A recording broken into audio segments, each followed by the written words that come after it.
and were not the remains of giants, they were the remains of Native Americans.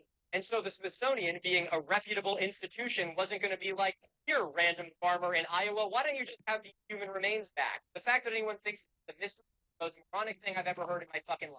Next video. They're terrace farms. I've been there. Fuck off. After the giant bones discovered all over the place. That never happened. George Levitt, Smithsonian, them involved. You're citing an article from a Empirical News website. We also have the pyramids in Bosnia that they say is pseudo-archaeological. It is. The Bosnian pyramid has been repeatedly excavated and proven to just be a natural feature. The man who discovered it is not an archaeologist, but a businessman. And he's into a tourist trap to pick the pockets of gullible anti-establishment morons. But it's a pyramid. The complex is a series of hills, and they look the same because they all experience the same geologic process. And noting that something is shaped like is not anything. For example, your head is shaped like a brain. In China, they say are These are the mountains. You can literally see layers of stratigraphy in the images you are showing. right out of George Orwell. They vary and hide your path. You don't really know true history. You don't really know what's going on in the present, and then they can dictate to you what happens in the future. The irony of you invoking George Orwell, the author of one of the most famous books on totalitarianism and disinformation, to justify yourself poisoning the minds of the enlightened world, so beautifully ironic, I don't even think I have to offer a commentary on it. Next video. Bigger, you are not me. You have Abe Lincoln talking about giants. Oh my god. It's not a speech, it is some notes Lincoln made after visiting Niagara Falls. The notes contain this quote, and so conspiracy theorists don't shut the fuck up about it. But Shane, did you even bother to read it? Do you want your audience to read it and be able to interpret what it says? Or do you just expect them, like you, to believe this blindly because it supports their existing anti-establishment worldview? Because for Christ's sake, if you even bother to read one fucking sentence from this, the context is that Abe Lincoln was talking about fucking mammoths. I know this is a speed run, but I'm going to take a second here to read this part out loud to show how fucking disingenuous. I'll paraphrase a little bit, but the whole thing's on screen if you read it. When Columbus first sought this, when Adam first came from the hands of his maker, Niagara was roaring. The eyes of that of extinct giants whose bones fill the mounds of America have gazed on Niagara as our now. Contemporary with the whole race of men, and older than the first man, Niagara is strong, and fresh today as 10,000 years ago. The mammoth and mastodon alone testified that they have lived on Niagara. He was admiring the beauty of Niagara Falls and wondering about how the giant once walked alongside and saw the same things that he was seeing. My man was in awe of nature. At this time, mammoths and mastodons were actually a fairly new discovery. So what Lincoln is actually doing here is like citing pretty much cutting edge science for the day. So how fucking dare you use the word of honest Abe to support your anti-establishment bullshit?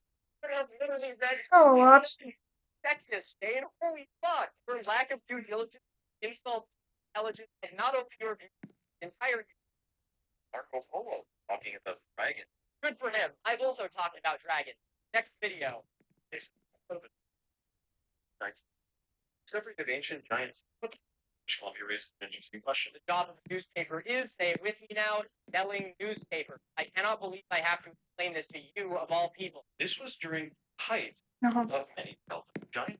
Have you ever wondered why the height of giant discovery coincided with massive tracts of country clouded farmland? Or why so many giant discoveries are from the center of the United States and like the Mississippi drainage? Native people in those regions down turned into farms.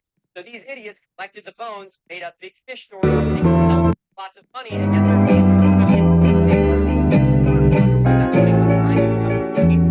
because it became a silver Native American graves and trade their bones like fucking class as artifacts. Specific legislation had to be passed to class them as human remains. Did you get that? The Native American bones were not classed as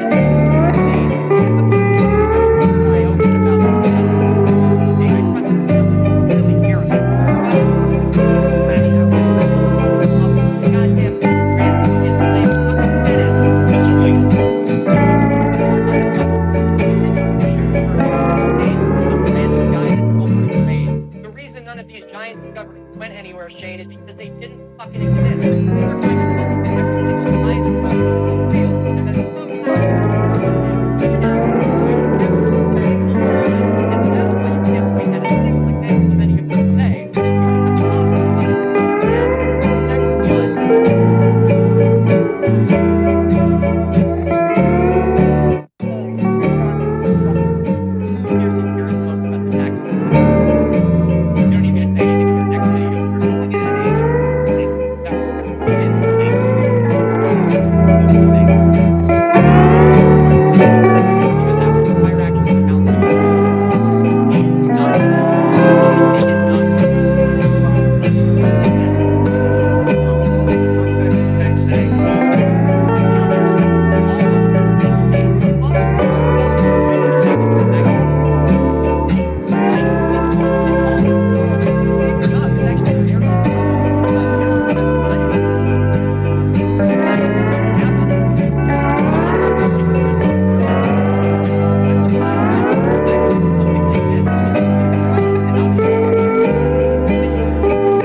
Go Bailey.